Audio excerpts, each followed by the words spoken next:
Tastes like loyalists and taxation without representation. Ugh. Oh, hey there, Mr. Yund here. We're talking about Chapter 5, Lesson 2 today. If you're here on this page, that means you probably just watched that YouTube video that we had on the Boston Massacre. Things get even rowdier here in Chapter 5, Lesson 2. That video shows the tension very well. You can feel it while you're watching it. It's uncomfortable. It's been over 200 years, and those situations are still somewhat frequent. Just watch the news.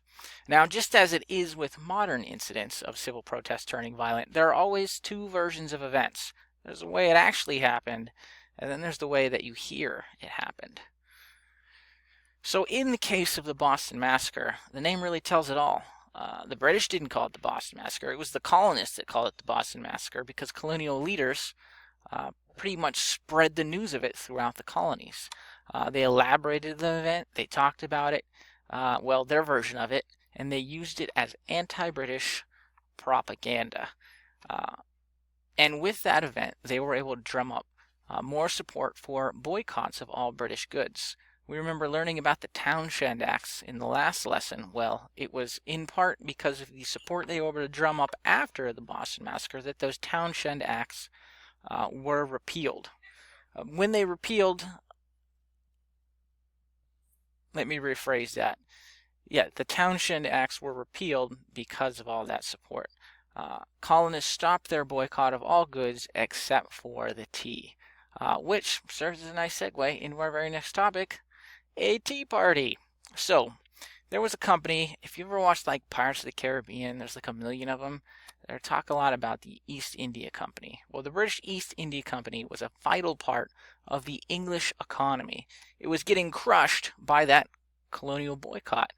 To help out the East India Company, Parliament passed what's called the Tea Act. Now, this act actually lowered the tax and the cost of teas for the colonists, but basically gave total control of the tea market in the colonies to the East India Company. Basically, the colonists didn't care about the price cut at all and were more angry about having to buy tea from the East India Company. They were pretty riled up at this point, and pretty much everything Britain did made them angry. Ships started to arrive with the tea, and a lot of them were forced to leave by angry colonists. One cold December night in 1773, 3 full ships of tea sat anchored in Boston Harbor.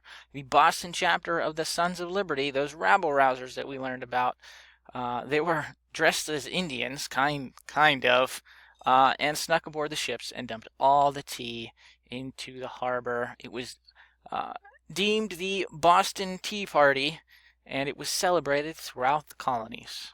But the consequences of this would be far-reaching. We end up getting what are called the Intolerable Acts. So when word of the Boston Tea Party reached King George III of Britain, he knew it was time to crack down hard on the colonies. What Britain called the Coercive Acts were passed. These acts would be known to the colonies in pretty much the history books as the Intolerable Acts. Most of them applied specifically to Massachusetts as punishment for the Tea Party. We have the Quartering Act. This applied to all colonies, not just Massachusetts, and forced colonists to allow British soldiers to live among them, like in their houses. Pretty lame. It'd be like strangers living in your house, and there's nothing you can do about it. There were not allowed to be any town hall meetings in Massachusetts. This was basically an effort to make it very hard to organize a resistance. Like no meetings. No one can get together and talk. The Boston Harbor was closed until the tea that was dumped was paid for. That wouldn't happen. And another one not mentioned in your book was that all trials in Massachusetts were be sent to England and judged by a British judge. That'd be kind of like the federal government is super mad at Pennsylvania, so there's no more Pennsylvania courts. You all have to go to Ohio. And theoretically, what would happen is the courts would be harder on you because they weren't your own, folk. They weren't your local folk. As you may well imagine, these acts didn't really help the situation. They really kind of exacerbated the situation and made it worse. And we'll see where this takes us when we get to lesson 3 tomorrow. It's going to get even rowdier. Really a whole elevation of force, the whole chapter. Now for our assignment today, something a little different. It's called a discussion, basically a forum post. Over the last few lessons, we've learned a good deal about the lead-ups to the revolution. It's really what we're learning about. Generally, Britain would impose some new tax or policy, and it would be met with fierce colonial opposition. What I want you to do today is tell me if you think the colonists were overreacting and or being unreasonable. Here's what I want to see. I will post first so you have an example, but I want you to provide a post saying whether or not you thought the colonists were justified in their anger or not, then provide 2 events that support your opinion, drawing from either lesson 1 or 2 or both. And this assignment will be worth 10 points. So you can see I posted an example down here. This would be like a 10 out of 10, out of the park answer. I said, all right, I'm going to make a split decision on this one. I think there were times that they overreacted, but times they were justified. For example, the Sugar Act actually lowered the tax on molasses, but it also allowed officers to seize goods without going to court. We learned about that in lesson 1. And that second part is pretty significant breach of rights.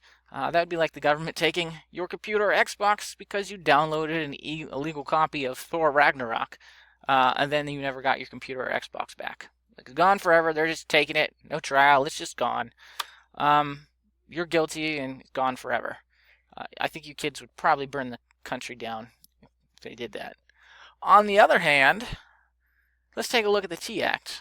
The tea actually got cheaper, but you could only buy it from one place, and it's kind of like, who cares if you can only buy one brand of tea? It's cheaper than it was before, and I'm sure Earl Grey tasted just as good as, it did then as now. Whatevs.